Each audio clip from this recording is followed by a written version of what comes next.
The following podcast is brought to you on behalf of the Saracens Supporters Association and is not an official product of Saracens Limited.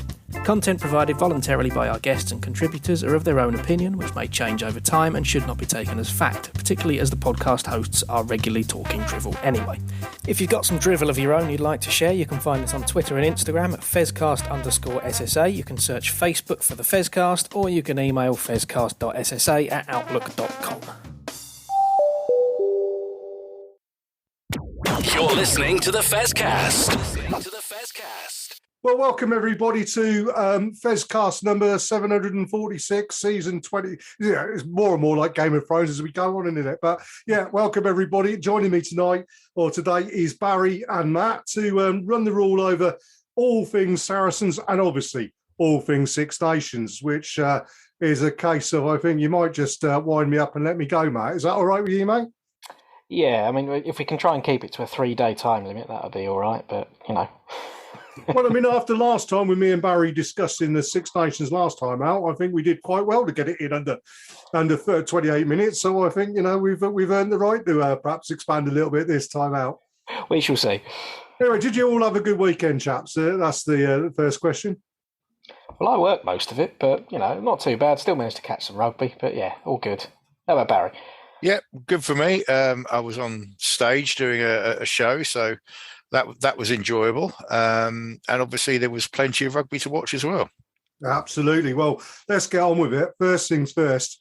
Before we say, Matt, you've got an interview you've done that's going to play in as part 2, haven't you? I have, yeah. With a lot of thanks to the club, I was able to speak to Saracens Mavericks captain of 10 years now, Sasha Corbin. So it's pretty good. And she's got plenty to say, which is excellent. Yeah, brilliant, excellent. And of course, as I say, there's plenty of talk about the Six Nations. But in this first part, we need to touch on Saracens women first. Fine win away at Sale. I'm going to hold my hand up here and apologise to the Saracens women because I was actually up in Manchester buying a new van for ferrying the dogs around. And I was literally 10 minutes from the stadium. I was just right by the Etihad. And I could have gone, but as we said off air, I had a bit of a dodgy Friday and I go into it, but I wasn't feeling too great. So apologies to the guys. I should have stayed up there and given the guys support. But by all accounts, it was another fabulous performance. And obviously your excellent chat with you and Joe and Lottie Clapp last week inspired the girls to even greater feats of performance, Matt. Well, yeah, I mean, Lottie talking about having a bit of a rest. I think it proved that it was exactly the right decision because she came out firing. Really, she was fantastic on the day. As was Corinne Grant on the other wing as well, who's a real breakthrough player this season. Some serious. I saw your comment, Matt. Was it how many meters she made? It goes back to that story I told last week, Barry, about Peter Schmeichel, doesn't it? You know. Yeah, it's easier to make meters, obviously, going forward than backwards or sideways. I'm sure we'll come on to Alex Mitchell's interesting run as well in the Six Nations. But yeah, it was a fantastic result for the girls, and as someone pointed out on Twitter today, building a little bit of momentum ahead of the games with Gloucester and Harlequins coming up. Yeah, absolutely, and really, really good news that they are building that. And yeah, those 2 games, I think there's an awful lot of how would we say it? There's some unfinished business there, particularly with Gloucester after the performance that you and me stood there in the cold, Matt, and watched. I think they'll be targeting that one as to righting some wrongs, don't you think? Absolutely, yeah. Small matter of the duel first against Quins, but yeah, going away to Gloucester. I mean, we've traditionally sort of come out very, very narrow winners down at Hartpury. So it would be really, really tough test. And Gloucester at the moment unbeaten this season, so yeah, biggest test of the season. But yeah, let's get through Quins as well. But yeah, built some momentum. They're sort of settled-ish in the top 4 with Quins alongside us 3rd and 4th. So. It is looking a bit better, and they've had a nice run of fixtures and a couple more to go until they have a break for their own Six Nations. Indeed, yeah, looking forward to that, and certainly we'll keep an eye on that and bring all the news from those games. Big news coming out of the club today, though, and we're recording this on Monday. So for a change, we're not going to be going out on Wednesday and thinking, oh, we've missed this one. But yeah, Gareth Simpson re-signing with the club, which is an interesting move, given the amount of scrum halves that are out of contract at the end of the season. To bring in a new scrum half potentially means one or two moving on. Potentially Adam Davis, do we think, and Sam Bryan? Yeah, I think that's probably the case. We certainly don't need we don't need 4 or 5 competing for the 2 or 3 active roles that we've got. So, yeah, you'd imagine it means someone is on the way out, potentially 2, as you suggest, but we'll have to wait and see. Obviously, we don't know exactly the contract situation, and we don't know exactly who said what to whom. But yeah, great news on Gareth coming back, and we look forward to seeing him next season. Yeah, Gareth looked really lively in the camp. I think it was against Northampton, wasn't it? He sort of scored one of the late tries to win that game. I think we definitely saw from that point we'd really like to keep him. And yeah, on the rest of the scrum halves in the squad, who knows really? And now you said that we've got that news before recording. Something's going to happen tomorrow. Maybe they're all going to sign a new deal, and we're going to have 6 scrum halves in the senior team. But yeah, we'll have to see what happens. Apparently, all of them are due for renewal. So silly season, isn't it? Absolutely. But one definite we do know is moving on is Bomber. Robin Hislop. He's off to Edinburgh. Say good luck to Robin. I mean, he's had a couple of short periods with us, but he's come in and always been 100% committed to the club and put in excellent performances each time he's pulled on a Saracen shirt. So, good luck to him moving back up to Scotland, joining a very good side in Edinburgh as well, where I'm sure he'll flourish. Yeah, I mean, he's going to have his work cut out to get a starting spot up there, certainly straight away. But I'm sure he will only improve as a player playing with those guys. And we hope and pray that means we got some good news on Ralph Adams-Hale coming back as well, hopefully. Yeah, I mean, in some ways, it sort of makes us look a little bit light at Loosehead to start with this season, because we never seem to get a run of games out of Ralph. But yeah, hopefully he's back fit. And yeah, for Bomber, he's always been a good club man wherever he goes, isn't he? And as even he's found himself on the periphery of the Scotland squad as well. So maybe going up to Edinburgh for probably one of his last contracts, to be fair, is a real last hurrah for him. But that's probably a bit harsh, but he could get himself in, especially playing in Scotland with Edinburgh and with all the other props that are in the Scotland squad. Yeah, absolutely. Yeah. And as I say, good luck to him. And yeah, it's great that we're able to bring some news from the club prior to going live and not looking like complete chumps, unless of course tomorrow they announce that they signed Brodie Retallick or something, which would be pretty impressive, obviously, but yeah. So we finish up there, and we'll move into part 2 after one of our words from one of our advertisers, Matt. Sounds a plan, why not?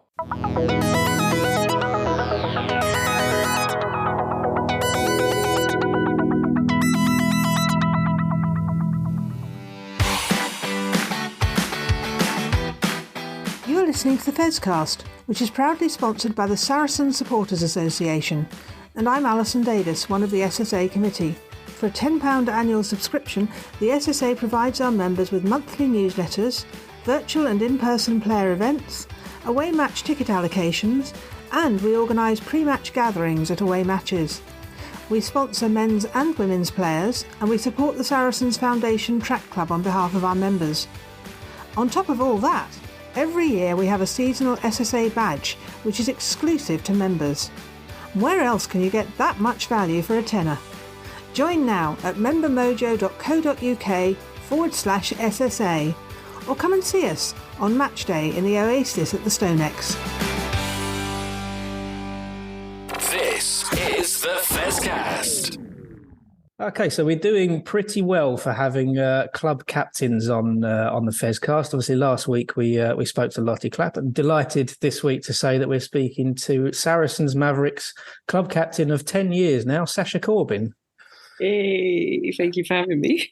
That's okay. Really appreciate you coming on. It is an honour to speak to someone who has been around the Mavericks for so long. Definitely. How are you feeling at the moment? You looking good for the start of the season, or? Yeah, no, we're ready. We're ready.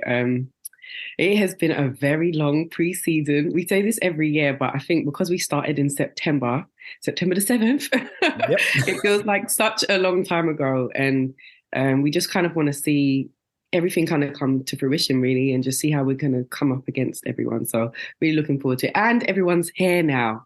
Everyone, Yes. like in terms of our imports, our international athletes, just everyone is here. So we're really rearing to go. Good. I mean, I did have a chat with Ina Marie Venter and Monique Mayer. It was probably in September, actually, when you had your sort of first couple of sessions where they were flying over for a quick visit. They were both really excited for fitness drills and all sorts. But yeah, that seems like a long, long time ago now. Yeah, it does. It was great having them there, actually, because I know we weren't like, it was lucky. We were lucky to have them over for like a week. Just for them to like get a feel for what we were up to in the preseason. Of course, we had lots of fitness, but it was just nice to have them there because otherwise it would have only been literally when they came back after the quad series, so a week before we're about to play. That would have been the only time we would have had with them. So I think it was nice that we were able to kind of gel. So it was awesome. Yeah.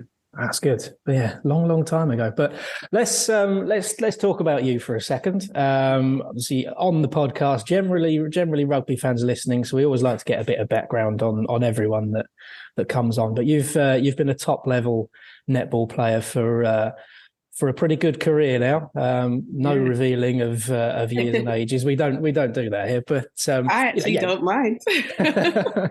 Well, it's certainly the most experienced in the squad. Let's go with that. But yeah, you've played at the top level for a long time with the Mavericks, with England, with Team Bath as well. But it's going to be very difficult, I'm sure. But what is your favourite moment of your netball career so far? Oh, my favourite moment. I have. Do you know it's weird because I have a few. Like, there's no one thing that kind of stands out. But that's fair. We'll take a few. Yeah. Okay. Cool. So I would say like winning the Super League for Mavericks was awesome, and Team Bath actually, that was an awesome time. And then actually for England, it was when we were playing against. It was a test series against Australia, and we like never really been beating them. They were always like they're so dominant in netball, right? It was the 3-match test series that we actually whitewashed them. So that was an awesome test series, winning for the first time, beating them 3 times in a row. And for me, that was awesome because also my sister played as well. And that was a big moment for us with our family in the crowd at Wembley Arena. So I think that was a very, really special moment for us and me. No, fair enough. Yeah. I mean, you mentioned winning the Super League, both for Mavericks and for Team Bath, and you did sort of in the early part of your career played for both teams and played in finals for both and winning and losing on both sides. So what sort of what led you to joining Bath and then returning to the Mavericks and also, what sort of led to because your spell with Mavericks has sort of been in 3 stints as well, hasn't it? So what was sort of led to the moves you made in your career? The moves. Okay, so initially, I actually started off with Mavericks when I was 16. Yep. And it was my closest franchise to where I live. So I live in Tottenham, and the travel to Hertfordshire wasn't as far. So it was really good to be there, and that was awesome for me. Felt like home. Then, of course, it was going into my university years. So I went to University of Bath because of my study sports performance, got my degree there. And then as soon as it was over, I was ready to come home back to Mavericks because that's where, initially, that's where I really wanted to be naturally because that's where I'm from.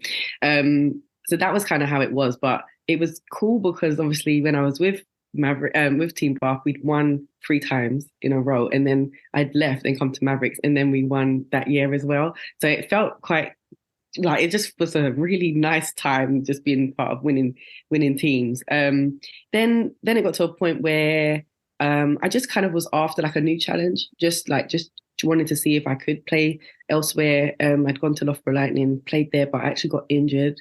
So I only played, I think, 2 games. And then the year after, one of my dreams was to play overseas. So I played in New Zealand in the ANZ League. did a year out there. And then as soon as that was over, I was ready to come home. And home for me is Mavericks. So yeah, that's kind of how it's happened. I've not left ever since. That's kind of the journey. So it's plenty going on there then, yeah. But you've spent 10 of those years as the club captain as well, which is obviously a massive honour. I mean, it's obviously something that's hard to put into words, but how much does that mean to you? Like so much, like to be trusted in that role, for all the coaches that have been there, that have allowed me to take on that role. Just a privilege, like really. It gives me goosebumps to think that I have been in this space for quite some time. But I think for me, I'm always trying to grow. Like I'm not, no one is the perfect captain, but I try to take as many values as possible into each thing. So for me, the type of captain I guess I am is like just more of I'm quite bubbly. So I'm kind of finding energy and finding to see whether the mood is low, whether it needs picking up, all of that kind of thing. For me, that's a big kind of, I'd say a strength of mine to clock that. And then, of course, like being a voice for the players and then bridging the gap between the coaches and the players and then also allowing players to have their say. So I feel like that's kind of like my main thing. And then letting the actual netball do the talking, i.e. doing the best I can and just trying to be motivational for the rest of the group. So that's kind of how I've kind of gone about things. And I just always want to grow because there's always so much things to learn there. But I've loved every minute of the journey so far. But I've been at the club for 13 years. Yeah, well, someone should ask what happened with those other 3 while when you captain then. Partly because you were 16, probably. Yeah. Quite young. No, it's fair enough. But you played in Super League finals and things very early on as well. Experiencing wins and losses and things. Has that had an impact on the rest of your career as well? Is that something that you've taken forward, just those experiences? Yeah, I think you learn from every experience actually, and probably even more so from the losses. And I think obviously it's great to win games and it's great to be at the top of your game. I think that's always the case. Regardless of results, I want to be at the top of my game, personally, and then obviously for the team. So it's just like finding goals and targets that will allow me to still produce the performance that I want, like always personally first, and then how it can help the team. So yeah, those I think, especially in the like kind of latter years where we haven't necessarily been as successful, it's about finding those little nuggets that can keep you going, keep you pushing, keep you wanting more. So that's kind of what's happened.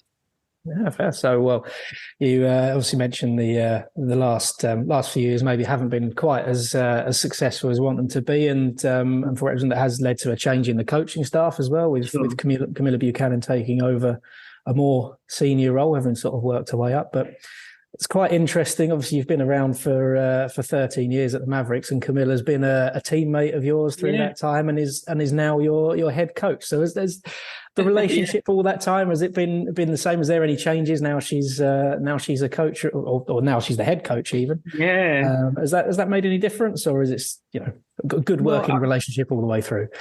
Well, yeah, it really has been a really good working relationship. I think, firstly, the fact that she's even trusted me again as captain, that's obviously a huge honour for me, and to be able to continue to support her the best I can is huge. But then also just having that kind of, it's just professional, like in that space. It's just, we're just doing what we're supposed to do. If she needs me to do something, whether that's like pulling my weight in the training session, do it, whatever it is, I'm going to do it. And the same thing, if we're demanding more from the coaching staff and we're trying to tweak things or hear their views on certain things, we're going to have that conversation. So I think it's really good that we can have that. And of course, you still have banter. Like, she's still a normal human being. We're still going to have that.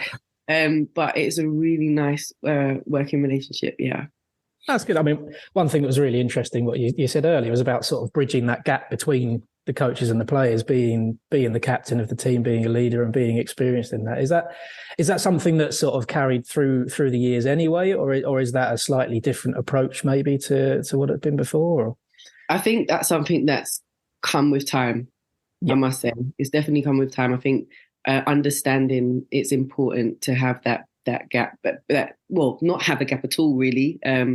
Just being able to tell the group things in a certain way, and just having them understand and being on board with everything. Because once your leadership group is on board, then everyone is on board. So it's really important to have those conversations and not just always have the coach say, this is what it is. Actually having the conversation where it's like, this is what we're thinking, this is what, like, what's your input? Like, having all of that has been super important, and it makes it for a better working relationship. So it's been good, but definitely something that grew.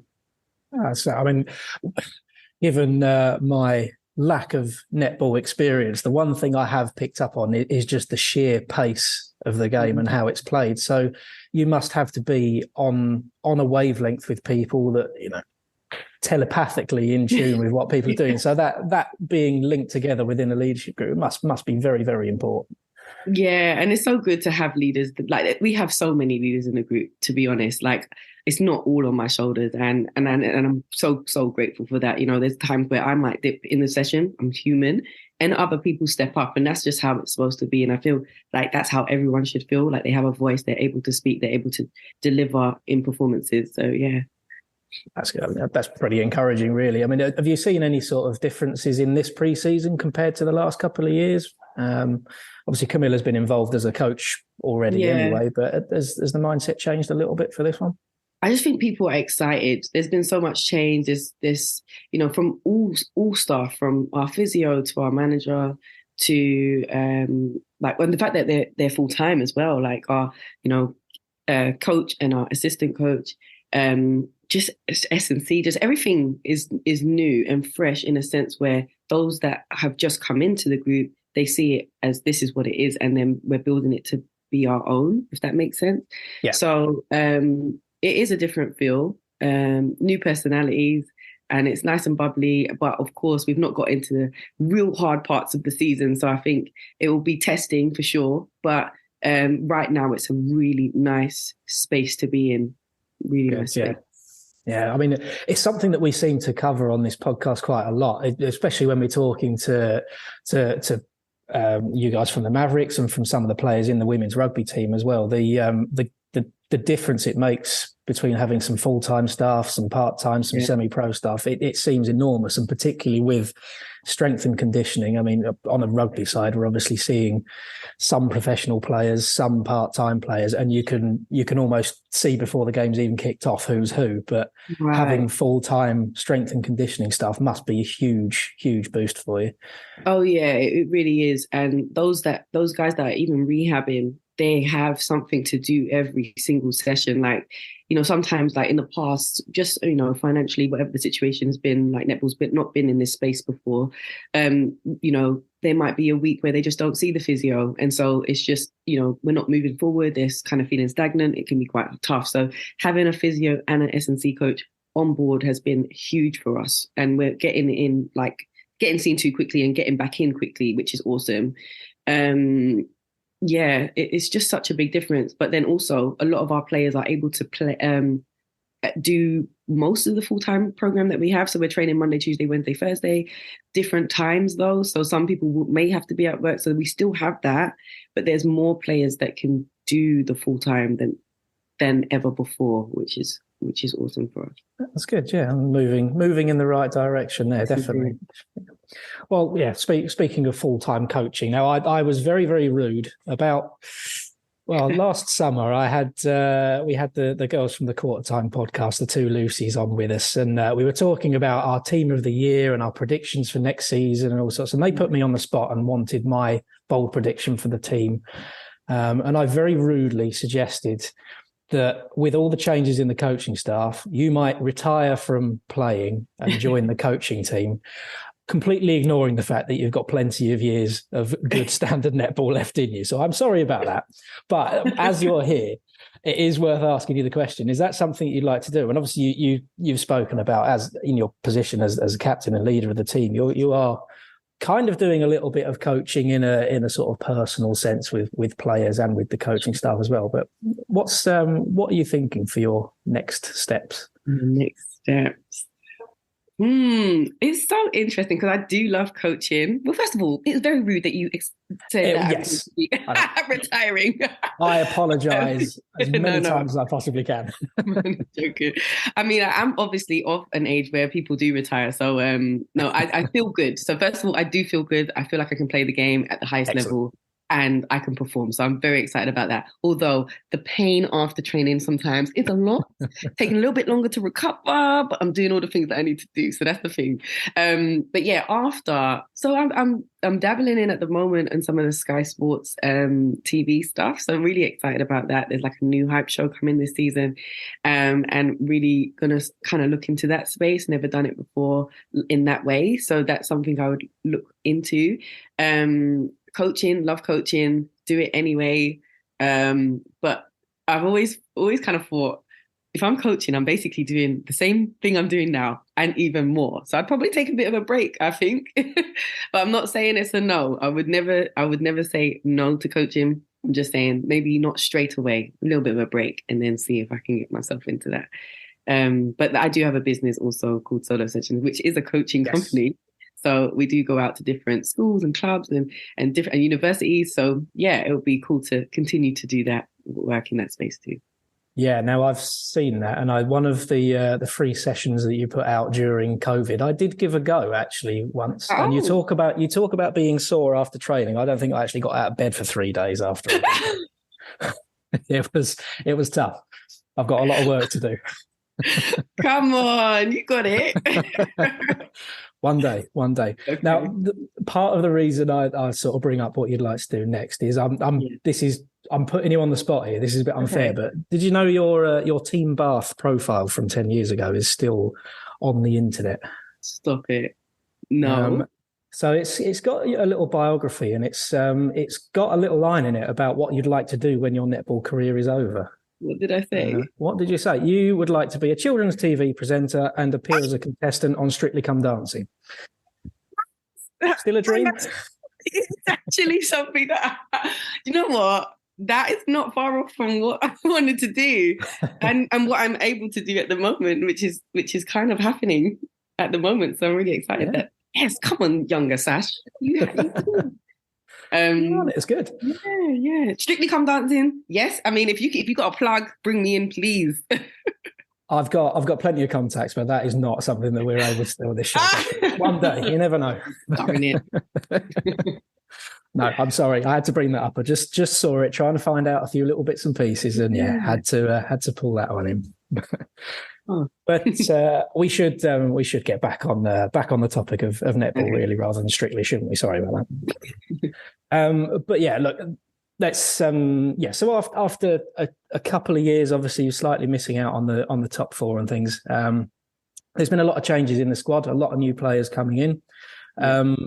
Has there been a sort of a change in approach to what the targets are for this season? Are you seeing this as a season, maybe if there is a bit of transition, if the results maybe aren't going the way you'd want immediately, is that something that has been spoken about, or is the focus still the same as before? Yeah, it has. We have spoken about it definitely as a group, and with the coaches. I think for us, it's about building each game and basically everything that we've been doing in training, putting it out on court consistently, and literally seeing how we can build for the next and the next and the next game. Because we understand it's a process. We know that we're new. There's a new group. We know that we have to gel, and there needs to be time with that. So there's kind of like no pressure on that side of things in terms of results, but we definitely want to see progress every game. The second half of the season should not look anything like the first half, because that's how much we would have grown. And that's how I know we're kind of taking it. That's again, speaking as a Saracens rugby fan, that is a very Saracens way of thinking.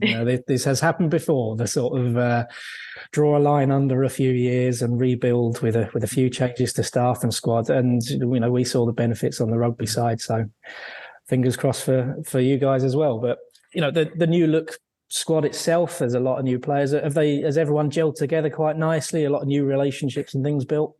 Yeah, no, it really has. Like straight away, like having Lisa Mather, she's come over from New Zealand, and just her bubbly self, positivity, just the kind of energy and like doggedness that she has in like her defensive play is just exciting, and it brings like just a different energy to the group, and I've absolutely loved that. And like I said, with like Monique and Ina Marie back in the fold, like having high expectations, wanting to keep pushing, like that's seriously needed and wanted, and we are open to absolutely everything that everyone's saying. And then those guys that have been there for the last couple of seasons, they want to feel results. They want to feel like we're moving in the right direction. And that kind of mindset is what we've needed. So I'm really pleased with how it's kind of shaping up, and just excited to see what we can actually do now.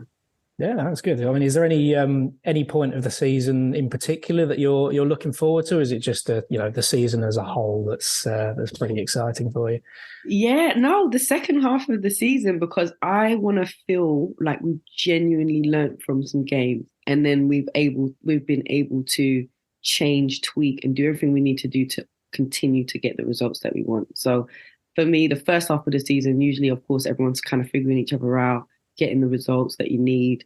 But second half of the season is when it's like go time, right? What have we really been able to nail and do consistently to get over the line? So yeah, second That's half. fair.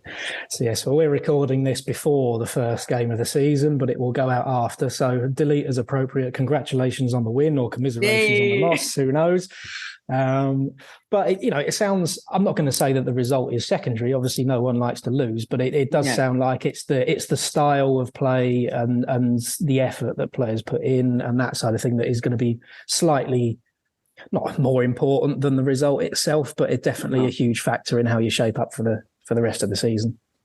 Definitely. Like, we need to find our own flow, find our own style, and enjoy playing that way successfly. So that's what we're going to do. Absolutely. Well, so if anyone is listening and wants to get involved and go along to the game, the first home fixture of the season is on the 18th of February. So a few days after this podcast goes out, so tickets are still available for that. And the season runs up until the 11th of June for the grand final, but semi-finals before that for a top four playoff, which I think I've got right. I've just doubted myself just then. Yeah, no, you're right. Good. After 20 rounds, we have the top four, which we would love to be in. Yeah, absolutely. And it's all live on Sky as well. Opening fixtures, every single one of them, I think, is being shown on Sky. And then following that, a couple a week on Sky Sports and some on the YouTube channel, and some on the NSL YouTube channel as well. So there is my little plug that I have to do there. But Sasha, anything you'd like to say to our listeners before we wrap up and disappear? Guys, if you want to come down, please do. We could do with your support. We know you've been supporting Saracens. We just want to see some more fans. If you've never seen netball being played before, it is so fast, so fierce. And I honestly believe that once you see it, you'll be like, wow, where has this been my whole life? So don't take my word for it. Come down if you can. Get yourself a ticket, at least one game in the season. We truly, truly appreciate it. Thank you. Well, no, take my word for it, because I have done my one game of last season and genuinely was astonished by the pace of the game, the skill on show. I just need to learn the rest of the rules. That's the problem for me, but we're getting there slowly. But look, Sasha, thank you very much for your time. It's been an absolute pleasure speaking to you, and I really hope the next few weeks go well. Hopefully we'll speak to yourself or other people within the squad as the season progresses, and yeah, looking forward to it. Thank you for having me.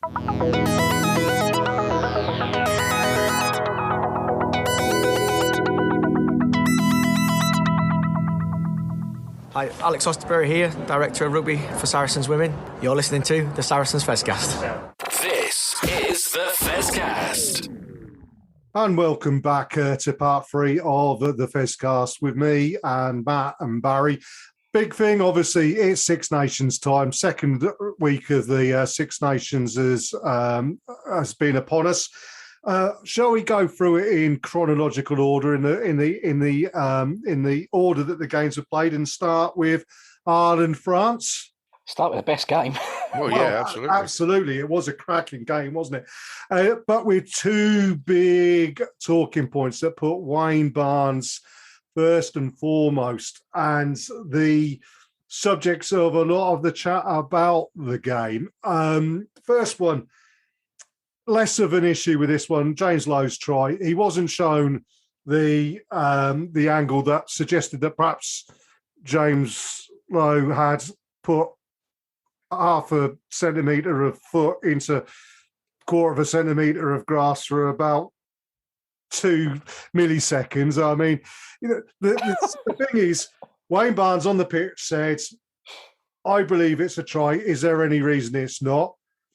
And I think in that situation, unless you can immediately say, yeah, look, that's happened, then I think it's fair enough to say, okay, move on. The fact that RTE, the Irish television people, are about as useful at showing replays as the French are, I won't say complicit or bent or whatever. Just they can be somewhat selective, shall we say? Well, no, look, I'm going to jump in here and say if that was the other way round and it was a game being played in France and it was a French try, we'd be absolutely all over it. So yeah, I'm not having that at all. Well, I'm being kind to both the French and the Irish television producers there, but yeah, it wasn't instantaneous. And fair dues, that was the call. Wayne Barnes said, I think the try's been scored. I think he probably, looking back at it, would turn around and say, I don't think there's been a try scored. Can you show me reasons why it is? And gone the other way. And perhaps we would have got a better result out of it. But the big one was Antonio. Don't care. Don't argue with me on that one. That was a red. And I cannot believe that Wayne Barnes mitigated that down. Absolutely 100% not. And then when you compare it to Stuart Turner's in the Scotland-Wales game, that he got the same punishment as that one, where Antonio just stood up straight, 25 stone, through his right shoulder into the hooker's chin. He then went off, Rob Herring went off, injured, failed an HIA. I mean, that's incomprehensible. Wayne Barnes, I think at the time I said bottled it. I think he dropped a bollock big time there. It's difficult. It's difficult. Obviously watching it on television, we got Wayne's thought process because he talked through it, and he as he always does. Ironically, his Throw the Book series, which was released on the Saturday morning, I think, was actually about head contact and how it works, and it kind of did fit in with what happened. Perhaps he'd had a premonition, but I understand his decision process. Clearly, when you look at it, I mean, the guy's been cited today, so the citing commissioner believes it was the wrong call. But let's face it, referees are human, and you can understand the process he's gone through and the decision he's made when he explains it. And I think it could have gone. It was one of those that could have gone either way. Another referee on another day would have given it as a straight red, but I don't think it's an awful mistake. I don't think it's quite as bad a mistake as perhaps it looks with hindsight. Well, I don't know, because I'm gonna jump in there and actually take the opposite view on that. So I think if it had been the lad who was refereeing England, Italy in his first international game, I think it was, or he said his first Six Nations game, but very inexperienced referee. If he'd made that kind of mistake, I'd have gone, yeah, fair dues. That's one of those things. He'll learn from that. Wayne Barnes has refereed 100-odd times now for, at international level. He is, and I will say this now, I still think Wayne Barnes is the best referee there is out there. And the other thing I will say, what I was very impressed with was the way that he was able to speak English and French, depending on who he was doing, and swapped his language, which was brilliant, absolutely fantastic. But that one, it's such an important part of the game. It's such an important focus point of the game. And, we'll come on to it in a minute as well with the Scotland-Wales game. Head injuries, we've got to get this right. There's no good turning around and saying, oh, well, a little bit of human error. This is so important. And a referee of Wayne's experience and standing, I think, should have got that right and got that better. And, who am I to say he didn't get it right? But I think the wider world, and you look at the people who've commented and whatever, and indeed the citing commissioner, I think Wayne Barnes would want to revisit that one if he could. Matt? Yeah, I mean, in terms of the high tackles and things that we seem to review endlessly on this podcast, really, the one I can draw the biggest comparison to is Alec Clary's red card. Very similar sort of tackle where he's just stood up, made no attempt to go low at all, and he's just sort of square on with a player who's just hit his face on him, basically.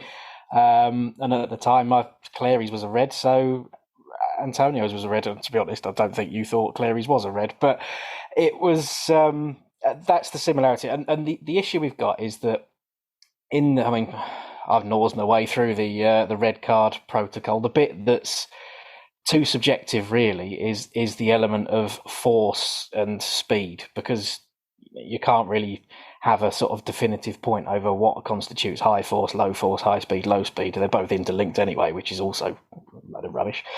And that's where Barnes has made his decision, because obviously there is no attempt to go low in the tackle, which is what the directive is for at the moment. And so he must have just judged that there's no force in it, which... Ridiculous. Yeah. Ridiculous. Let's move on. Let's talk about the good things. Ireland. They're a machine, aren't they?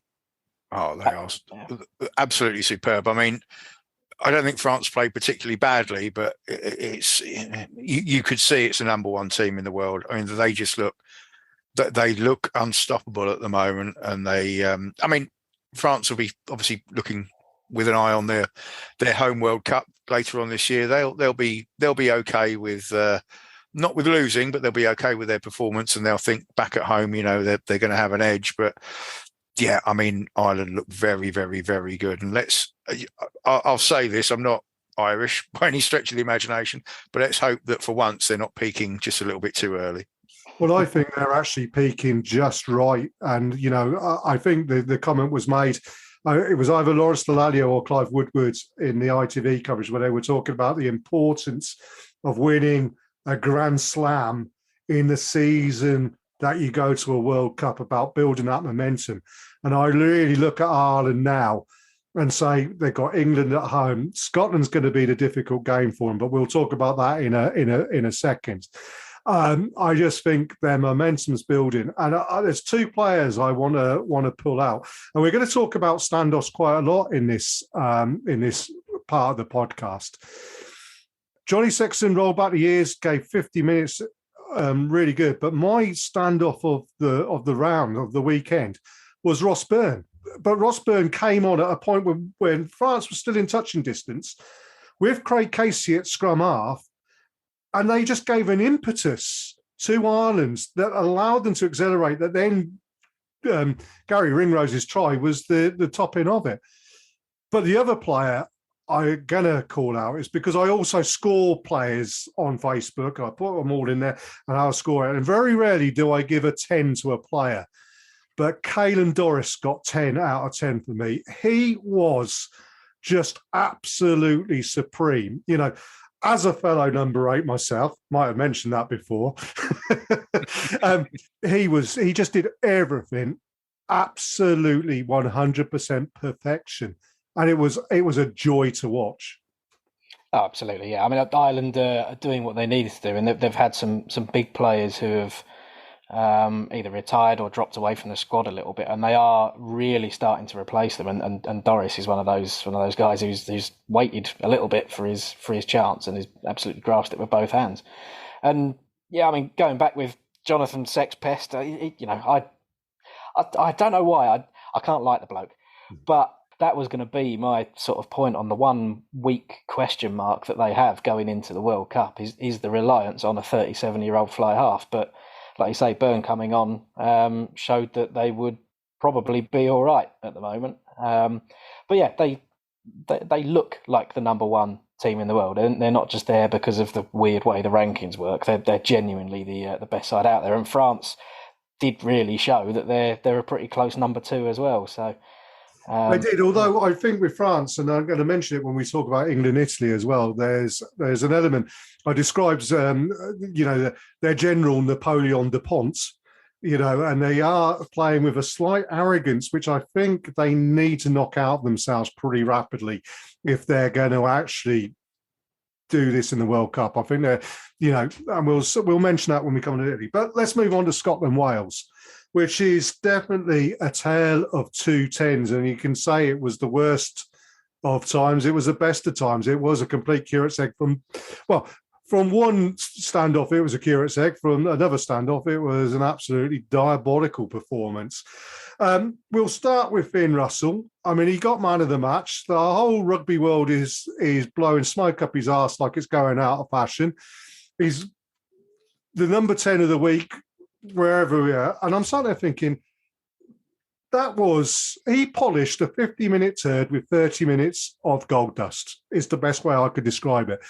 His first 50 minutes, if Scotland go into the Ireland game and Finn Russell puts that same performance in where he looked absolutely disinterested, he was inaccurate, he was indisciplined, and he just didn't look like he cared that first 40, 45 minutes. If they play like that against Ireland and France, they'll be 20 points down at half-time and the game will be gone. He then woke up for some strange reason. I don't know why. I think Jamie Ritchie, who is turning into an exceptionally good captain and would be my pick for British Lions captain in 2 years' time, and as much as he's another Johnny Sexton, and he's not very easy to like if you're not Scottish or Irish, but I mean, he got hold of that Scotland side and said, look, we need to back up the England performance, which they haven't done in previous years. They beat England and it's like suddenly Braveheart, and then William Wallace is down in East London having his head chopped off a bit on the court or whatever. That's what's always happened to Scotland. And Jamie Ritchie's actually turned round. And you may not go back this far, but Barry certainly will. He's got a lot of the Finlay Calder about him, I think. And, he's quiet. He's a bit of a narky git, is the best way of putting it. But he tracked that team up, and Finn Russell then suddenly woke up and did what Finn Russell does. And for 30 minutes, I think I said it when I put the scores out, for the last 30 minutes, out of 10, I'd have given him 15. But for the first 50 minutes, I'd have given him 3. And you need a lot of consistency. And that's what Finn Russell needs to do. If Finn Russell can be consistent and not necessarily be spectacular the whole game, but at least be interested, he will turn out to be one of the great fly-halves. But until he gets that in his game, I'll sit here and think, he's still a bit of a show pony, isn't he? Yeah, it was a dominant second half performance from Scotland, and obviously timing with Finn Russell deciding to turn up and play, but it could have been a different story. I mean, if Wales had not butchered that try when the clock was red at the end of the first half, they'd have gone in at half time ahead, probably, and it might have been a different game. But second half, Scotland blew them away. There's a couple of great bits of play by Finn Russell. I mean, the offload out the tackle to put the winger over, and then the kick pass. But yeah, I mean, it's he's going to be a frustrating player. It's going to be fun to watch him at the Rec in January. Indeed. And for you, Matt?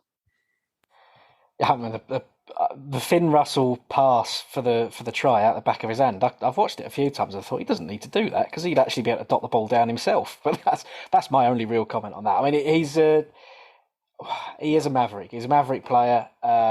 He's going to be a bit like Marmite for everyone. He's going to blow hot and cold. He's probably Scotland's Danny Cipriani, but he's actually getting a shot at international rugby. That's all I can really say about that. But what I wanted to bring up was just how bad Wales are at the moment. Well, and I know you're saying that, Matt. I'm just going to throw in there the one player. We said it's going to be a tale of two tens here. One person who typified that was Dan Biggar, which wouldn't have been so bad if he hadn't chopsied up during the week and given it the big media talk about how Scotland was saying, this, that, and the other.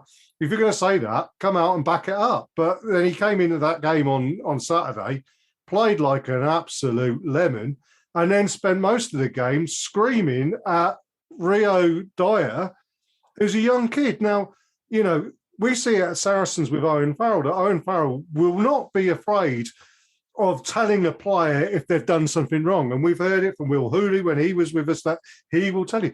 But it's always done in a way of almost you get the impression that, come on, son, that could have been better. Chin up, let's keep going. Rio Dyer put that pass into Dan Bigger. Dan Bigger had overrun, so it wasn't entirely Rio Dyer's fault. Bigger had overrun it, and then he turned around and gave him the rounds of the kitchen sink. And it was such an unedifying sight to see a senior player balling out a kid like that. You know, you hope that Rio Dyer's got broad shoulders and that somebody in the organisation came over to him and said, look, you know, don't worry about it. And if someone has a go at Dan Bigger and says, don't do that ever again because it just wasn't right. No? Yeah, he was really poor. And I think, the comments pre-match that he made, I think, I looked at that pre-match and I thought he's really set himself up for a fall here because Wales haven't been playing well. Dan Bigger hasn't been playing well. And I thought, there's really no need for it. And I don't know, I don't know what Gatland's tactics as well. He played the old guard in the first match and brought in the young ones for this second one. And what I hope that isn't is Gatland going, well, the young guys aren't good enough, so I'm just going to bring all the old boys back in again, because that's not what Welsh rugby needs. They're in dire straits. They need to just chop it out, go again. They might finish. Well, I think they will finish bottom of the Six Nations this year. I'm looking forward to next week's wooden spoon game against them. But yeah, they're awful, and this isn't what we're talking about. But I just want to comment on how much of a travesty it shows that drawing the World Cup groups 3 years before the World Cup actually happens. Total joke with Wales being top seed in their group. And I wouldn't be surprised if they, A, didn't qualify for the knockout rounds, but B, finished fourth in their group and didn't actually automatically qualify for the next World Cup. I reckon Portugal are licking their lips at them at the moment. Well, I tweeted it out and in answer to one of the Welsh rugby correspondents, and I said Wales have to appreciate a few things. One, Gatland has to take responsibility for losing an entire generation of players, which me and Barry discussed last week, which Sam Warburton had brought up. Two, a wooden spoon is very possible this year. Three, the Rugby World Cup this year is a damage limitation exercise. And four, 2027 has to be their target.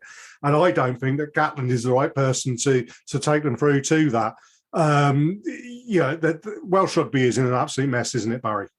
The Gatland thing looks like a panicked reappointment, I guess, because they've decided that Pivac wasn't going to do it, and they've all sack him. And who do we get now? Oh, I know. Let's go back to the bloke that we had before. So it's not progress, and it does sum up Welsh rugby, I guess. Having said all of that, of course, they're going to turn up and play in 2 weeks' time when they face England, and they'll beat us. Yeah, maybe so.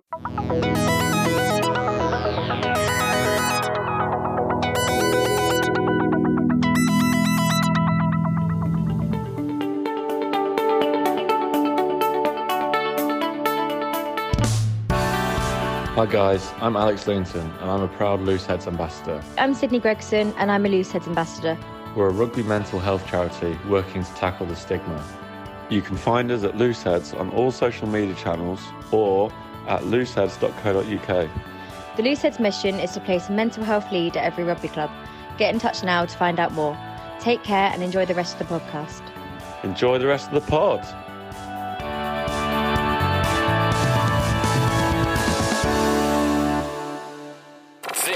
Is the Fezcast. Well, before we go to the next part of our review of the Six Nations and another patented Jez rants, I think we'll just play in a bit of order we had. I was lucky enough to join Mike and Elliott of the Rolling Maul podcast, the Leicester Tigers fan podcast. Had a really good time on there. We previewed the game that's coming up at the weekend, and they've been kind enough to give us the audio for that. So I think we'll play that in first and just see what I had to say and what we get from a Leicester Tigers perspective as well. So I hope you enjoy that. This is the Fezcast.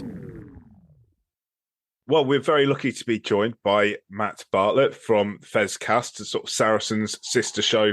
Matt, good to see you, mate. How you doing? You're not looking as smug as I would expect the runaway league leaders to be. Oh, yeah, good to join you guys. Yeah, really appreciate it. But yeah, To be honest, the prevailing view of Saracens as being a smug and arrogant club, I do my very best to be as humble as I possibly can. So yeah, maybe I'm one of the minority there. Who knows? Yeah. Well, we very much play up to being arrogant Leicester Tigers fans, so don't worry about that. Right, so I know I told you this was going to be a preview. Instead, what we're going to do is a watch along of the Premiership final for 80 minutes. Of course. Can we just skip to the last 30 seconds just to really break my heart? That's probably the best thing to do. Well, I don't know. I don't know. Elliot and I have discussed this before. We said there was that point. This is literally going to be the only thing we say about it. When I think, obviously, Matt Scott got yellow carded, and we thought, oh, God, we can see where this is going. Elliot, is that right? Basically, the opposite of what happened. We thought you guys would sort of come back up, work your way into a position and break our hearts. But yeah, the opposite happened. It was it is what it is, I guess. Do you think, Matt, that in hindsight, are you one of those people that say you should have gone for the jugular and gone for another scrum rather than take the points and level it up? I don't think I did, to be honest. I think at the time I thought it was the right decision. And yeah, so it's really easy to look in hindsight and say we'd have changed things. But I think, to be honest, we weren't at the races on the day. I think we were outdone by Steve Borthing. We were outdone by Richard Wigglesworth, to be honest, which is sad because we know exactly how he operates. But yeah, it was just one of those days we were a bit naff. And yeah, I think there was a good 2 or 3 minutes where we could see what was about to happen. Freddie Burns sitting back in the pocket for ages and ages and ages. But yeah, I think trying to look at it from not a Saracens point of view, I think it was great to see Tigers back up and being successful at the time. So if we weren't playing that final, I think we'd have been pretty happy, really. Yeah, I did find that all Saracens fans were annoyingly gracious about it. I think there was a lot of people who said that we could have won, but the right team won, which I thought was probably the fair way to say it. Yeah, we're not all bad, really, are we? No, exactly. The pantomime villain, unfortunately, in this neck of the woods, generally goes to Pat Lam. So that's fine. Right. Anyway, let's talk about this season, though, and have a quick chat about Saracens, because I've been pretty blown away by the stuff they're playing. Obviously, they blew us away at Allianz Park with... Got the revenge, really. It was a pretty spectacular afternoon for Sarries. They not only blew us off the park, but the performance was just sensational, really. It was total rugby. Like the offloading, the support lines was all there, and I think Steve had done his usual trick of kind of like just leaving out a few key names and everything like that, just to sort of try and keep a few things up his sleeve. It just unravelled massively. Yeah, it was a bizarre one, really. I mean, for the first 2 games of the season, I think we played 2 home games. We played Quins away and Gloucester at home, and both of them we won practically in the last minute. And you could see that we were changing the style, but it just wasn't quite clicking all the time. It looked a bit rough. And then, the game against you guys was sort of the first time we really saw it all come together. And to be honest, it's probably the only time it's all come together this season for me, really. But yeah, got to point out as well, because I've been told off for this on our podcast. I called it Allianz Park the other day, and we're really not allowed to do that anymore. Yes, I forgot. I realised. Don't worry, we're supposed to say Mattioli Woods, Welford Road. Oh, it's ridiculous. What's it called again? It is the Stonex Stadium. Stonex Stadium, yeah, the Stonex. Sorry, Stonex. Well, no. It's all right. We can get it as wrong as we want to. That's not a problem. So the runaway league leaders, though, it's been a super impressive season, which is really built on what you guys did last season. The loss of Vincent Koch hasn't seemed to hurt too much. I think that was potentially a question mark. What's gone right for you guys from your perspective?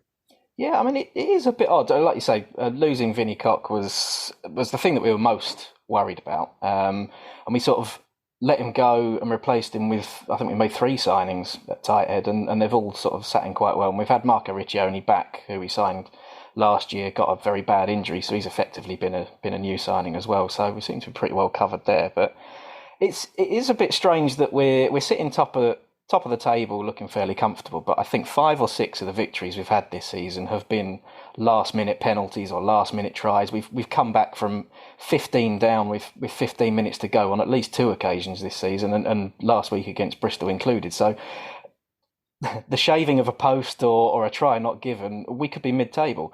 So it is a bit we are still looking behind us a little bit. But yeah, I think in a way, losing the final against you guys and sort of going back to the drawing board a little bit has been very good. I mean, you said yourselves, the total rugby that we've been trying to play on in a few matches has been a real breath of fresh air for us, because we have a reputation for being box kick and boring, win penalties. And yeah, we just seem to have gone up a gear, having played in this new style, which is driven by the coaching team. It's driven by everyone's favourite fly half as well. And yeah, something about it is very, very entertaining, and that's what we enjoy, really.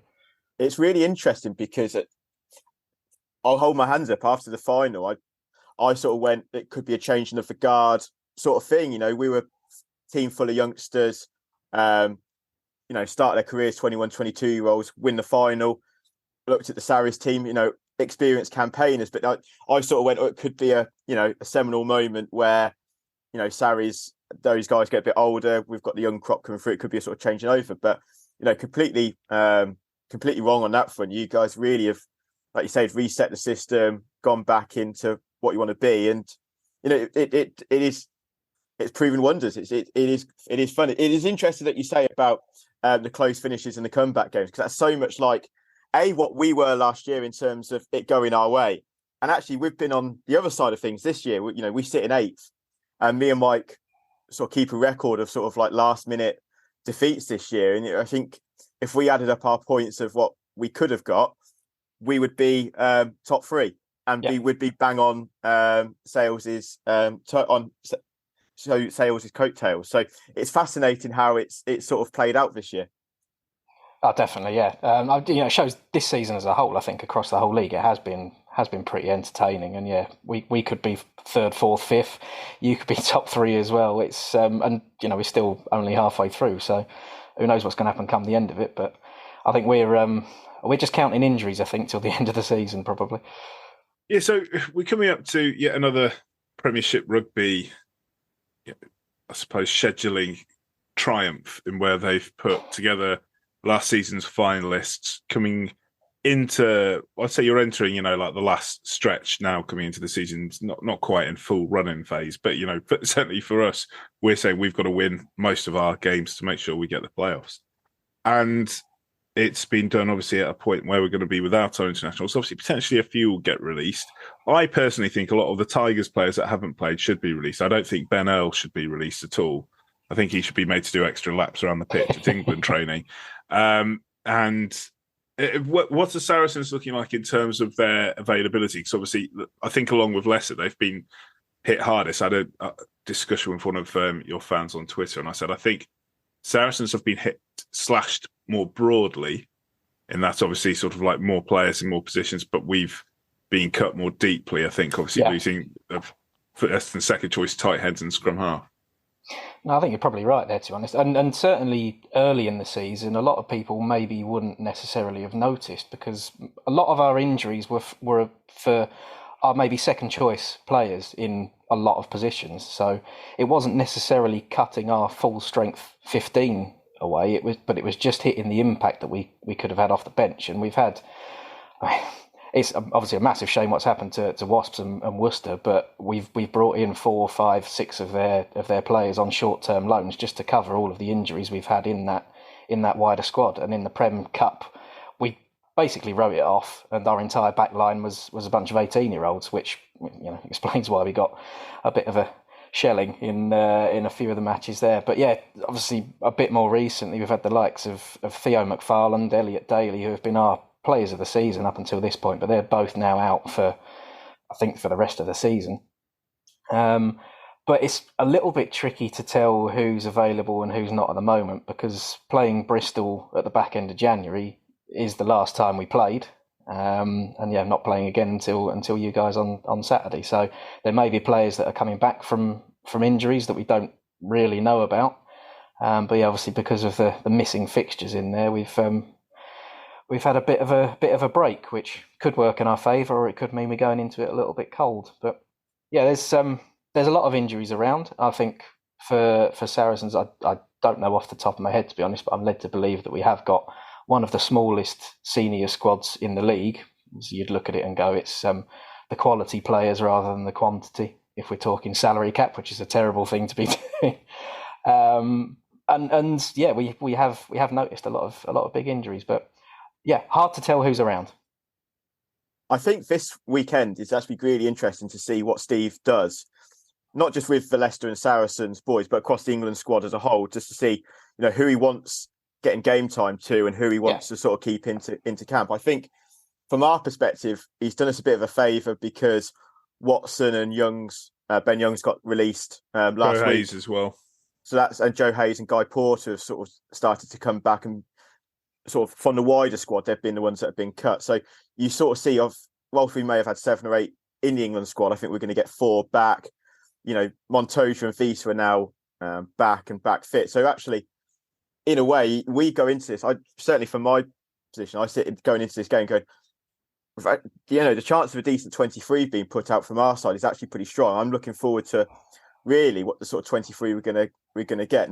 Like last year, we were struggling at times during the Six Nations. This year, I think we're gonna come out of it pretty well. Big thing, I think, is whether or not Steve releases the match day subs. Obviously, if you're off the bench, you're playing 30. But I mean, there's generally only a difference of 20 minutes on the pitch to what a starter plays and what the guy who's come off the bench plays. Because, for example, let's just say Ezekwe, if he comes on for, I think he came on at the end for Dombrandt or something like that. He might play 30 minutes less than Dombrandt, but for some reason, a lot of coaches will say, well, that's a key difference, so I'm going to release all the guys who are on the bench. But we'd very much like to have Coley back, obviously, because he's such a dominant scrummager. But I think that it's probably more important for Saracens because you've obviously got, yes, Ezekwe is good, but in particular, Mako and Ben Earl, especially Ben Earl, given how influential he is for you guys. Yeah, but it depends how you look at it, to be honest. I mean, obviously, Ben Earl has been, if he's fit for the rest of the season, he's the player of the season already, I think. But it's probably in the back row is where we do have enough cover at the moment. And again, maybe Mako having his feet up, we would be able to cover that. It's having Nick Ezekwe back, I think, actually would be pretty critical for us. Obviously, we're not going to see Maro Itoje. That's pretty definitive. We've got plenty of injuries, so we're down to Hugh Tizard plus whoever else we can scrape together in the second row, really. We've had Andrew Kitchener from Worcester, who's probably played more of a part than he really expected to. And then we're dipping either into the academy or into players sort of in their first year in the senior squad beyond that. So Ezekwe would be pretty handy, but I think we're just going to have to roll with it, really. I certainly can't see 51, whatever it was, in our home match. Oh, better bloody not. I'm not having that if that's going to be the case. No, I mean, I would be in tears if we got pummeled on our own backyard like that again. I think I would be just. Yeah, that'd be disappointing. I think it's more likely that you'd reverse it. So we'll have to see. But we are doing the best in adversity, or what you can call adversity for us, anyway. Don't talk to us about adversity because you haven't had your whole coaching staff nicked by the RFU halfway through. That's going to be the interesting thing from our perspective, I think, as well. Because yes, not only the team selection, but actually how the team performs. This will be the first game since it's been announced that obviously not only have Steve and Kev, the two most influential coaches, gone, but then the rest of the senior coaches we now know are going at the end of the season. And guys are professional; they'll play, but. Is there that extra 1 or 2% and say, well, this isn't part of a long-term thing, or do they find some extra drive there because they want to play for him, for the end of the season? I think we've had it once before when we knew Aaron Major was leaving back like 6-7 years ago. And we actually went and won the Anglo-Welsh Cup back when teams put out sort of proper sides for it. I think mainly because he was popular and, everyone had him on their shoulders afterwards. And so we tried to win it for him. But I don't know, it'd be very interesting to see how we kind of bounce back against it because obviously Wigglesworth is such a big character and it's going to be a big test of his ability as a coach and as a motivator to try and get the players on point, I think. Definitely, yeah. I mean, he's almost been coaching already for 5, 6, 7 years because he was doing our academy while he was still playing. So he's at least got some good experience in a major role. But yeah, like you say, he's pretty much holding the fort now.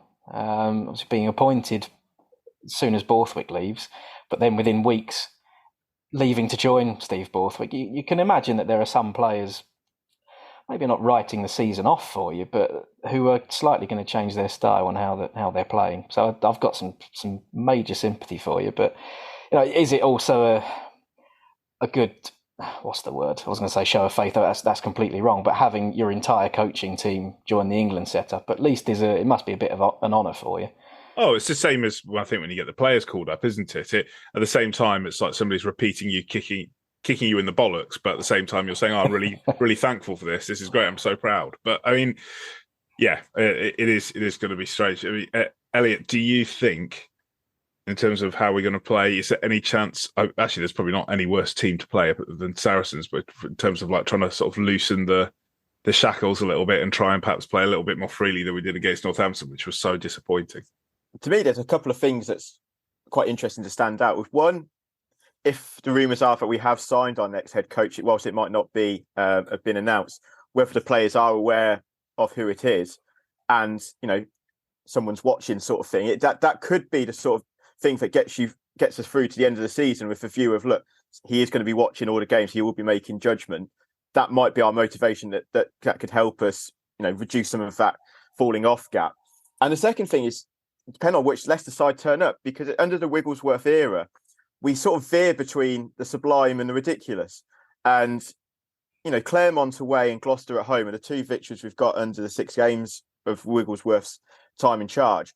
And both of those games, we were superb. The Claremont away game, well, defensively, there were some issues, but the ferocity and the intensity for 80 minutes that we showed and how we pretty much took Claremont apart, that is a very much if you wanted to say it was a statement performance from us, and very rare that we've played like that. And at times throughout the Wigglesworth era, we have looked to cut loose and we have looked to play a bit wider and a bit more freedom and play on the edges and go coast to coast. And it has actually looked pretty good.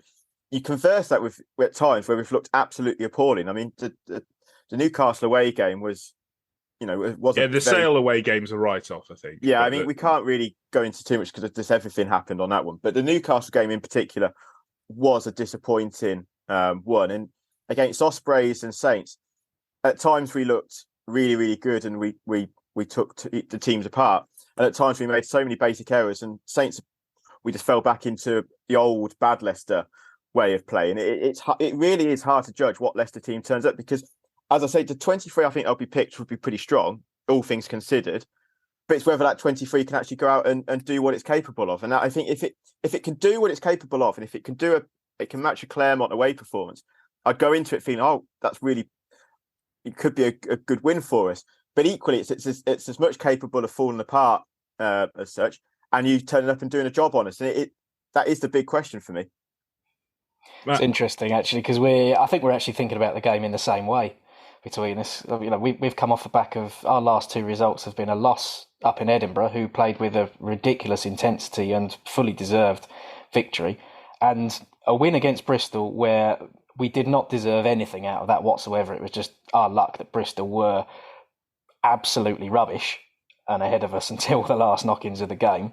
But yeah, we could go into the game against you guys with exactly the same tactics and mindset and not play particularly well and get blown away if you're on form, or it could be us hitting the reset button and we're going into it completely differently and steal a win somehow. I really don't know. You guys have got a cushion. You're at the top of the league. You don't need to win. Let us have this one. Go on. Do you know what? I think it is a time when a few players do need a break. You talked about some of the old guard that we've got in the squad. We've got people like Alex Gooden, Sean Maitland and co who are in about 34, I think, now, and playing a big part in the season. They've had a couple of weeks break, but something's got to give soon. But yeah, so it might happen that we do rotate a little bit. What's your predictions on the score? Let's put you on the spot. Like, who's going to win and by how much? I'm never the most optimistic Saracens fan, to be honest. I'm going a narrow victory for Leicester. Let's go something like 23-20. Like it, Elliot. I'm leaning towards something similar. I think it'll be a proper cagey game, and I think it'll be a 1-score game either way. And Leicester by 2. I mean, if we talk about the games last year, all 3 of them were proper humdingers. They all well matched and went down to pretty much the final kick. So it's going to be that sort of game. I think that we are those 2 sort of clubs who can match each other pound for pound. So score either way, but I'll lean towards Leicester. Unless Saracens put 50 on us again. Oh, Christ. Yeah, that's it. Yeah, no, I'll go for that as well. I think that we'll either win by 3 or lose by 18 or something like that. There won't be anything in between. Matt, it's been fantastic having you on, mate. Thank you so much. And I say after this weekend, and obviously ignoring any potential meetings we have in the future. So basically, potentially half the season. Best of luck for the rest of the season. No, you too, guys. It'd be really interesting to see what's next for you with new coaching staff and things. But yeah, hopefully you're back up the top there again very soon. Right, I know we said bye, but literally as I was just about to hang up on Matt, I just checked my Twitter and I've seen that England have announced the players that they're releasing back to their club this weekend. And we were wondering, is he going to release guys who were on the bench? The answer is no. So out of our lot, effectively, you guys have no extra players released. We've got Joe Hayes and Ben Youngs. So that's Steve Borthwick doing us a bit of a tidy there. Probably doesn't make Sarah's situation a whole lot easier. No, probably not. So, I mean, we've got Andrew Kitchener on loan from Worcester. We've got Tom Ellis on loan from Bath, and they're both probably going to have to play a pretty big part. So, yeah, we'll have to see how it goes. That second row, back row, that'll be the place to look at in our squad where you can pick up some opportunities there, I think. Excellent. I've just realised, though, I don't think Anthony Watson's on that list. No, but we also are benefiting from the Welsh and Scottish.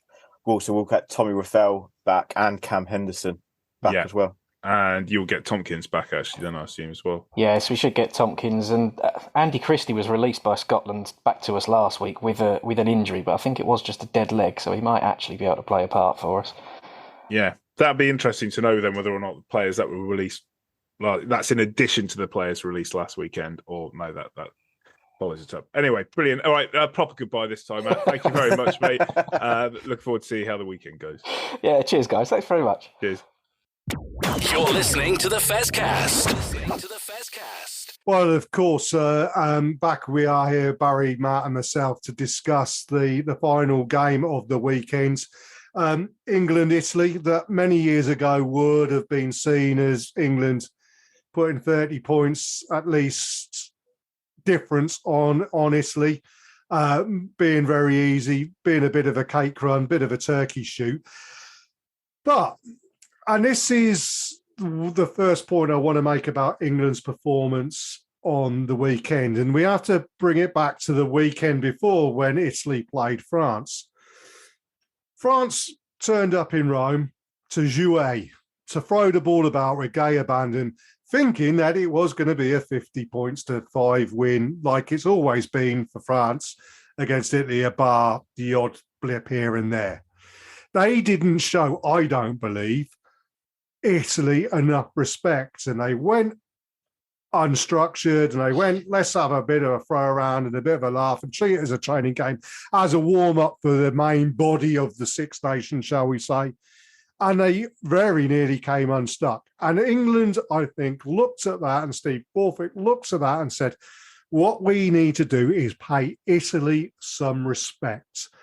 And I think we went in with a game plan with Farrell at 10 to do what Farrell did. And I say this now, and I know we were discussing on the time, Matt, that you were a bit annoyed by the amount of kicks behind, but I think it was a significant game plan that England put into place to respect what Italy could do, to not give them ball too far up the pitch, to probe, to push, but to put them under pressure. And I think every kick that was put in was executed, was put them under pressure, and either resulted in Italy having a dropout, allowing us to go again, or it resulted in Italy having to make a clearing kick from their 5-metre try line area that went out inside the 22, giving England the opportunity to line out, from which they scored 4 tries. Very much a rugby league kind of game plan. Definitely had the imprint of Kevin Sinfield all over it, who was a master of doing that sort of thing for Leeds and England in rugby league.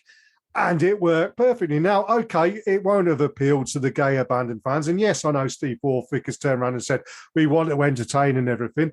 But The previous week, we got a beating from Scotland. The last thing we could do is go into Italy and get a beating at home by Italy, which potentially, if we'd gone and thrown that ball around in the way that we wanted to, and if we played Marcus Smith at 10, with what he did when he came on, and we'll discuss that in a bit, that could have been a really bad thing. And I think the way that England treated Italy with respect is fantastic, and it was exactly what we needed at that time. Now, Matt, you may want to disagree with me. Barry, you may want to disagree with me, but that's how I saw it. And I got the first show in. So, no, look, I mean, the thing is, I don't disagree with you. It's certainly in the fact that you need to give Italy respect. They're not the Italy of old. They're not the whipping boys. And yeah, you've got to treat it like any other match. It's not the time to rotate your team 10, 12 players as it used to be. It's another game that you really, really have to win. And yeah, I personally, some of the kicks, there were not necessarily too many, but they were done a bit too rashly, I think. And I will be at pains to say, as I've already pointed out on our own social media, I thought there was too much kicking, but trying to point out to everyone that your issue for that is not with Owen Farrell, it's with Steve Borthwick if you've got a problem, because it was clearly the game plan. Otherwise, Farrell would have been hooked at half-time. And Henry Slade did a fair bit of kicking as well. Ben Earl stuck winning. It was part of the game plan, but it was just, I get when you sort of on halfway, getting a bit stuck, sticking a kick in behind. But there was a couple of times we played within 2 phases, we're inside their 22, and then we kick it away. You think, why not have a little bit of patience and just, try something different? And actually, the kicking plan was working for a bit. And you think, well, Italy have changed their shape to cope with it. Why not then change it up again? That was kind of my issue with all of it. You think, well, let's give plan B a go because plan A has made Italy change their shape. But anyway, is what it is, and we'll probably play in a very different way against Wales, but we'll see. I think you're absolutely right there. I mean, Barry, what were your thoughts? Yeah, I mean, we strangled them first half, didn't we? We kept them off the ball, and let's be honest with you, without the ball, you're not going to get very far in a rugby match. So it was exactly the right thing to do. The Italy of old would have been competitive for 60 minutes and then folded, and this Italy don't look like doing that at any stage. So I think it was absolutely the right tactics. I think we pretty much got it spot on. I mean, I know a few people have been complaining about the fact that we lost the second half. Well, it doesn't actually matter because we won the flipping game, which is the first thing to do. So I think we were oodles better. The defence looked a lot more joined up this week than against Scotland, where it was quite poor. And I think we got the tactics right, and we earned the right to win that game, and that was what we were there to do.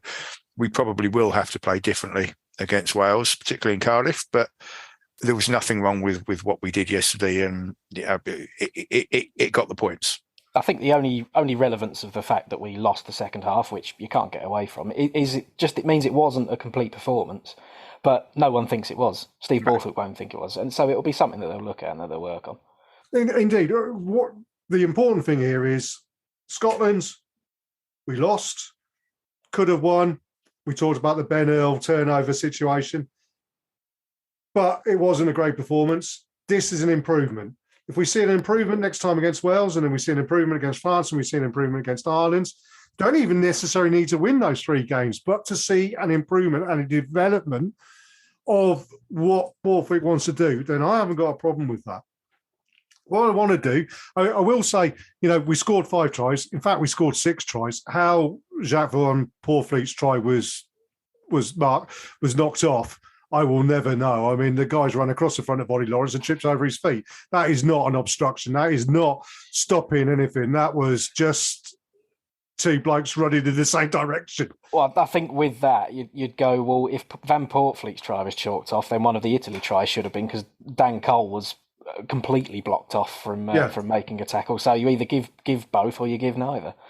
And, as I say, it was a young referee, and, I do think he did reasonably well, actually, on the whole. But which brings me on to talking about players. And the first player I'm going to mention, talking about the referee, is Jamie George, because Jamie George set the standard for England, particularly at scrum time.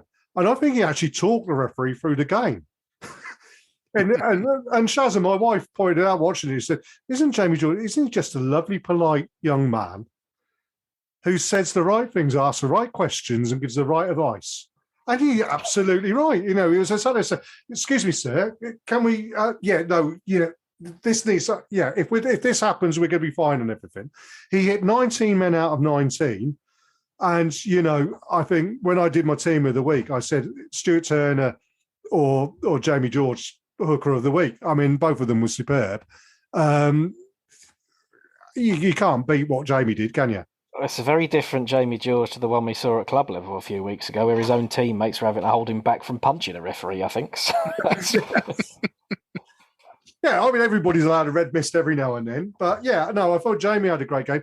Great to see Marco Riccioni getting on the score sheet, getting a try, and it was lovely seeing Jamie and Marco together. The pictures on the social medias and everything, lovely to see that.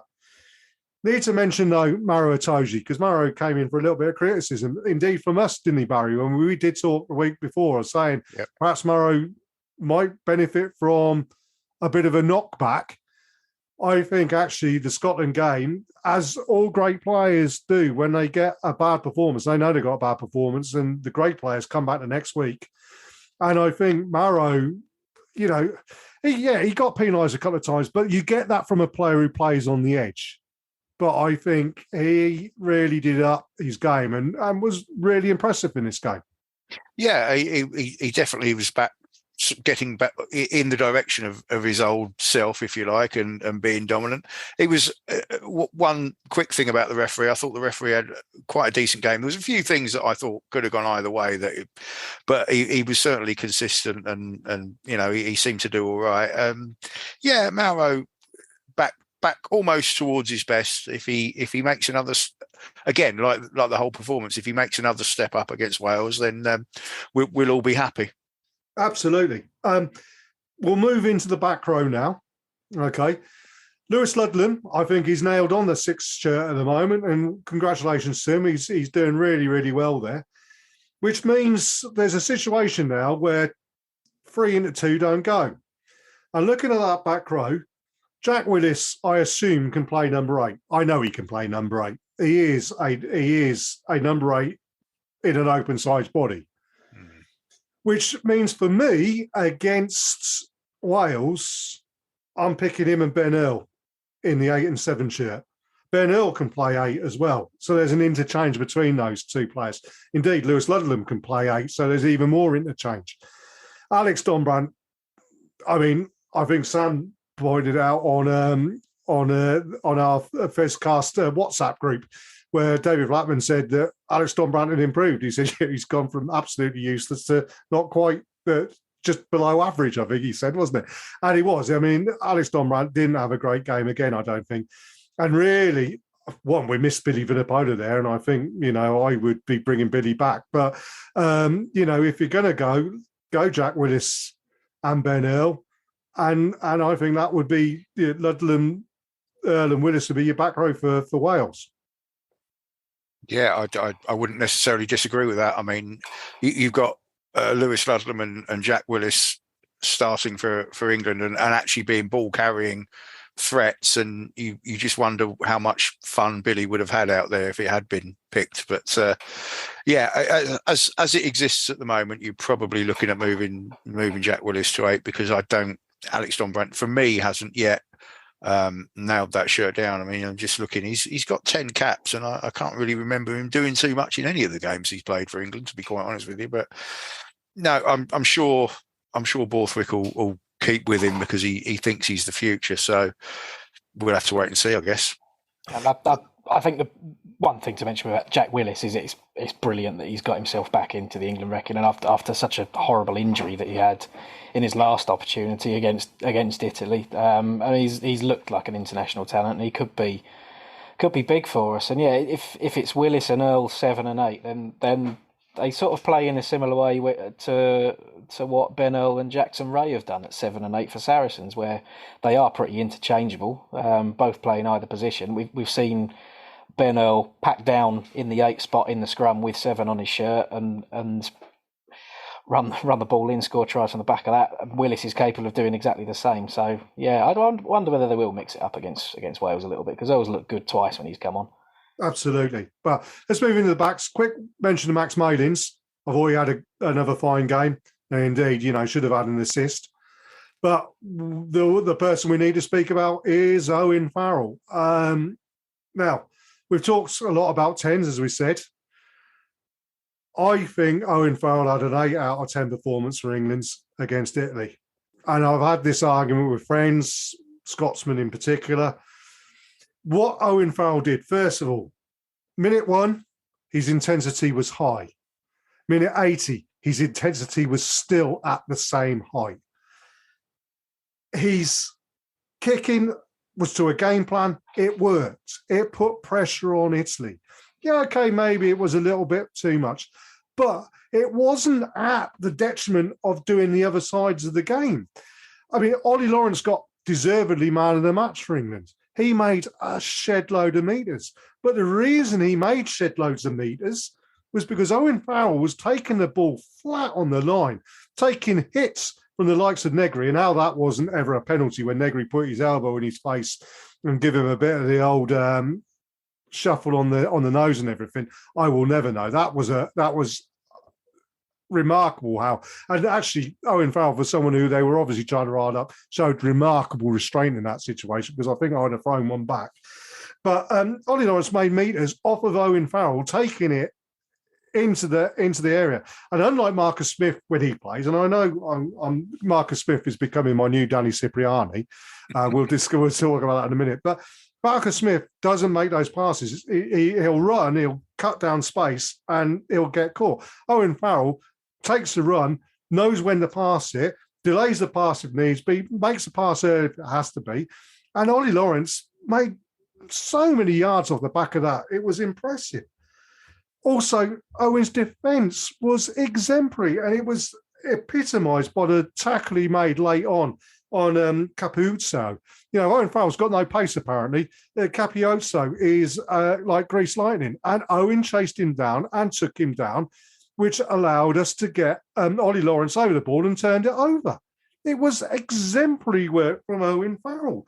I mean, everybody started, Andy Good, bring Marcus Smith on, this is too much. No, shut up. We had a game plan, and if you've got the game plan, the best, and that's what England showed. They showed a cohesive knowledge of what they were going to do. There wasn't people going off script or panicking or anything. It's here we are. We've gone back to basics a bit because we need this win. And if you've got a standoff like Owen Farrell driving you around the pitch, let's say, you said about Alex Mitchell's sideways run for Harry Andel's try. The reason that happened was because Alex Mitchell got to the breakdown, decided what was on because he'd been told the phase before by Owen Farrell to speed it up. And as he got to that phase, Owen Farrell, you could see in the background shouting, left, left, left, left. And Alex Mitchell picked the ball up, went left, Harry Arundel coming on at pace. You ain't going to stop Harry Arundel at that distance. It was, that's what he brings to it. And okay, you might not be going through the gaps and putting the afterburners on and scoring tries himself. But everything that was around it that was done good just centered upon him. There you go. Jez's rant. Yeah, go on, Matt. No, I was just gonna make sure that Jez hasn't burst a blood vessel. That was all. No, I did mention that Mitchell run, and it was sort of similar to the Marcus Smith wander over towards the left against Scotland, but this time he did actually put the pass and he committed the defender and passed the ball, whereas Smith just got sort of shuffled off the table. But England just looked so much better with a 10-12. I don't think JVP had his best game at 9. I thought we looked a lot more dangerous when Mitchell came on. He looked to inject some further pace into it and to kind of hurry things up a bit. I'd have liked to have seen England get the ball a little bit wider at times. I don't really think we tried to pull the Italians from one side of the pitch to the other to try and create some space. But as you say, as we've said, playing to that game plan, it was well executed, and maybe we didn't need that width. No, I mean, we scored 5 tries and we won by 17 points, which, okay, in previous years you would see as a bit of a disaster against Italy because Italy were the whipping boys. But they are no longer the whipping boys. I really do believe that Wales will come unstuck in Rome and potentially, Italy could give Scotland a bit of a frightener. I mean, it's not a given that Scotland could go there and win. And I think, they could even give Ireland a game. They are competitive. And in 3 years' time, that team, when they've all got 30, 40 caps, are going to be really, really good. And it was also good to see Jake Pelledri back as well, because I think he's a fabulous player. But, yeah, I mean, I thought it was brilliant. And then, okay, I'm going to throw the Marcus Smith situation in here. I called him the new Danny Cipriani. I did say discuss, but I don't think I need to. But he came on, he missed 4 tackles, and he made a kick that set the Italians up for an attack. I mean, Marcus Smith really needs to go back and develop his game, I think. And I think it'll be very interesting when a certain young man, well, not so young man, who's playing up in Manchester these days by the name of George, by the name of Ford, is back fit. Because if you are going to take a number 10, and then you're going to be looking at Owen Farrell playing 12, the 110 he can play 12 outside is George Ford. And that would be the only time I want to see it. But I'm actually sat there thinking, why are we bothering putting a, excuse me, a second 10 on the bench when, if worst came to worst and Owen Farrell got injured, Henry Slade's in the squad. He can actually fit in that position. And let's have an extra exciting back in the backs as opposed to Marcus Smith. Let's find a centre winger fullback. Unfortunately, Elliot Daly's injured, but that would be the one to go with. Yeah, Marcus Smith didn't have a good 8 minutes. I mean, I am, to an extent, I am in the camp where I would have, after 60, 65, I would have taken Owen Farrell off because I want him fit and ready for the next game.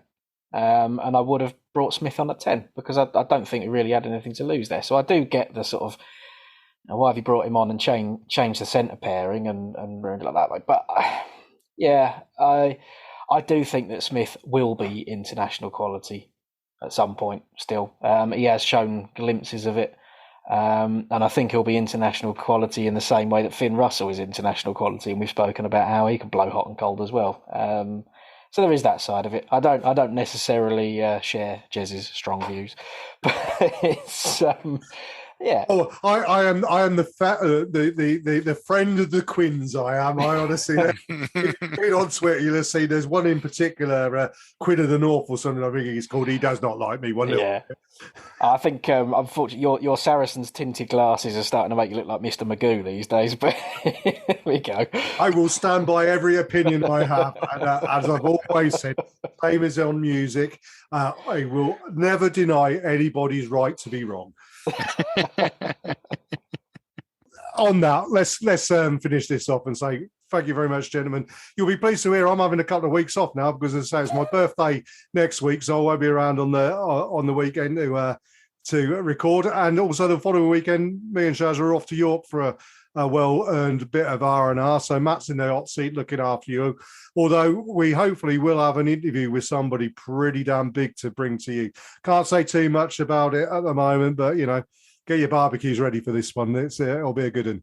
Anyway, thanks, guys, and thanks, everybody, for listening in. And we'll be back next week on the 22nd of February, won't it? With Matt in the hot seat with whoever is available to chat through the Leicester Tigers game. Yeah, it'd be nice to actually have the Saracens game to talk about. I'd almost forgotten what it was like. Yeah, indeed. Well, thanks, everybody, and speak to you soon. See you later. This is the Fezcast.